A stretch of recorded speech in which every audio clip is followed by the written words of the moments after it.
This is Stevon NextLevel Mindset bringing you another powerful and positive video.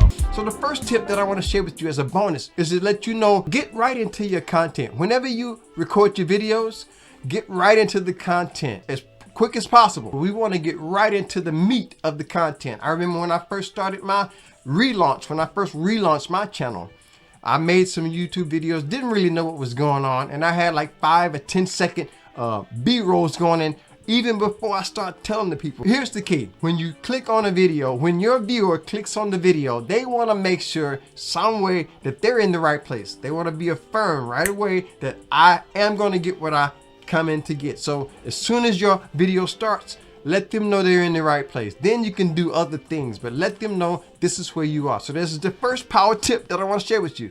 Whenever you're making your videos, get into the meat of it as quickly as possible. Sometimes you realize that, maybe you're into it and it may not be for you. And so you just need to decide if YouTube is for you. I put together this playlist right here, 5 powerful clips, just 5 different signs to let you know if YouTube is for you or not. Before you say I'm done, click into that playlist. See me over there. Stay blessed, stay positive. I'll see you on the next level.